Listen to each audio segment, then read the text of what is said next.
Indian blogger নন্দিনীর আরও একটি ভিডিওতে সকলকে স্বাগত। বন্ধুরা, আশা করি সবাই ভালো আছেন, সুস্থ আছেন। মা লক্ষ্মী এবং নারায়ণের অশেষ কৃপা পেতে কমেন্ট বক্সে অবশ্যই লিখুন জয় শ্রী নারায়ণ, জয় মা লক্ষ্মী দেবীর জয়। আগামীকাল থেকে শুরু হতে চলেছে 2026 সাল।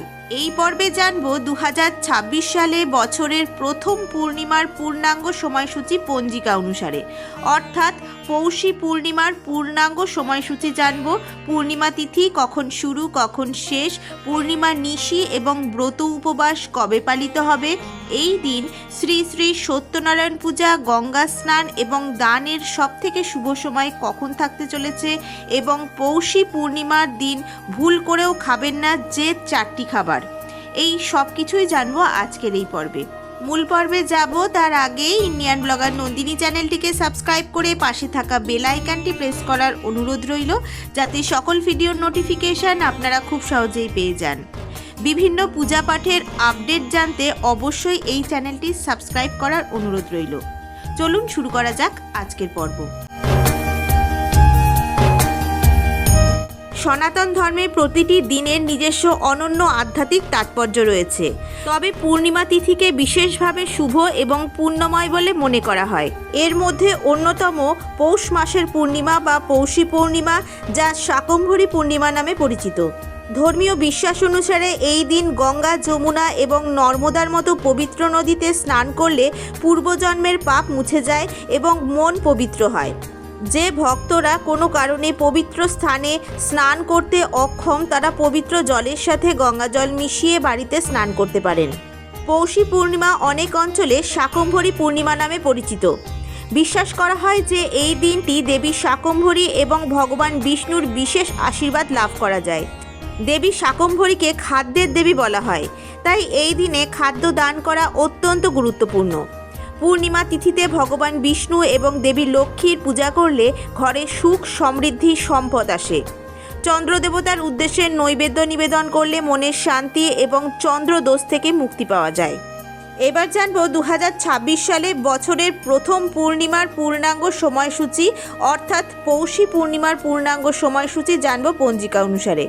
পূর্ণিমা তিথি কখন শুরু কখন শেষ, পূর্ণিমা নিশি এবং ব্রত উপবাস কবে পালিত হবে, এই দিন সত্যনারায়ণ পূজা, গঙ্গা স্নান এবং দানের সবথেকে শুভ সময় কখন থাকতে চলেছে, পৌষী পূর্ণিমার দিন ভুল করেও খাবেন না কোন 4টি খাবার। 2026 সালের প্রথম পূর্ণিমা অর্থাৎ পৌষী পূর্ণিমা পড়েছে 3রা জানুয়ারি 2026, বাংলার 18ই পৌষ 1432 শনিবার।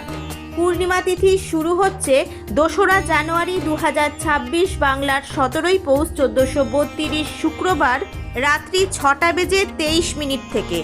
পূর্ণিমা তিথি সমাপ্ত হচ্ছে 3রা জানুয়ারি 2026, বাংলার 18ই পৌষ 1432 শনিবার অপরাহ্ন 4:16। 2026 সালে পৌষী পূর্ণিমার নিশি পালিত হবে 2রা জানুয়ারি 2026, বাংলার 17ই পৌষ 1432 শুক্রবার। পৌষ মাসের পূর্ণিমার ব্রত উপবাস পালিত হবে 3রা জানুয়ারি 2026, বাংলার 18ই পৌষ 1432 শনিবার।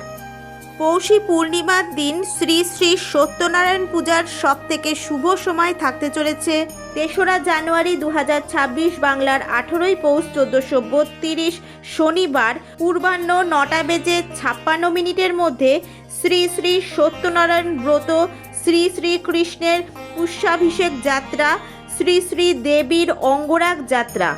2026 সালে পৌষী পূর্ণিমার দিন গঙ্গা স্নান এবং দানের সবথেকে শুভ সময় থাকতে চলেছে 3রা জানুয়ারি 2026, বাংলার 18ই পৌষ 1432 শনিবার সূর্যোদয় থেকে অপরাহ্ন 4:16 মধ্যে পৌষী পূর্ণিমা বিহিত স্নান দানাদি।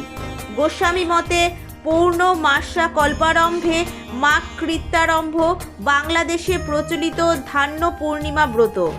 এই দিন অমৃতযোগের সময় থাকতে চলেছে দিবা 7:06 মধ্যে ও 7:51 গতে, 9:43 মধ্যে ও 12:07 গতে, 2:59 মধ্যে ও 3:40 গতে, 5:01 মধ্যে এবং রাত্রি 1:06 গতে, 2:54 মধ্যে।